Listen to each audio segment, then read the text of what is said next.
Pemirsa, ajang Pornas Korpri 2025 semakin semarak dengan digelarnya Korpri Run, diikuti ribuan peserta dari berbagai instansi dan masyarakat umum yang mengambil start dan finish di lapangan DPRD Sumatera Selatan.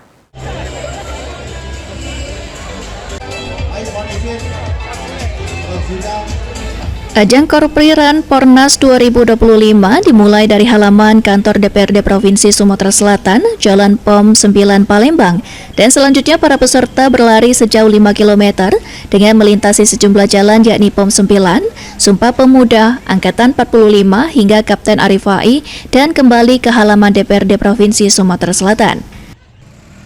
Total ada sebanyak 1.500 peserta mengikuti Korpri Run dari berbagai kategori, mulai dari putra-putri U40, U45 hingga kategori umum Fun Run. Salah satu peserta mengungkapkan rasa bangga dapat menyelesaikan lari sejauh 5 km 200 meter dengan catatan waktu 25 menit, sehingga diharapkan tahun depan Korpri Run bisa digelar lebih meriah dan diikuti lebih banyak peserta lagi. Cukup bangga dengan diri saya karena saya berhasil finish di 25 menit dan itu pertama kali di hidup saya.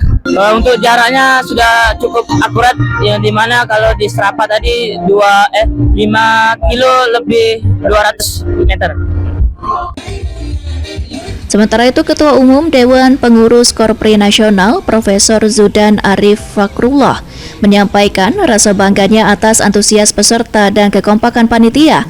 Menurutnya, tingginya partisipasi masyarakat menunjukkan bahwa program Korpri berhasil diterima luas dan menjadi momentum mempererat kebersamaan antar ASN serta masyarakat di Sumatera Selatan. Korpri Sumsel Run yang bersifat fun diikuti ribuan pelari dan baru saja kita lepas pukul 6.00. Nah, ini tentu lebih bersifat bagaimana membangun silaturahmi antar para ASN dan masyarakat. Saya terima kasih kepada Pemprov Sumsel, pesertanya banyak sekali, ribuan yang ikut hadir acara ini.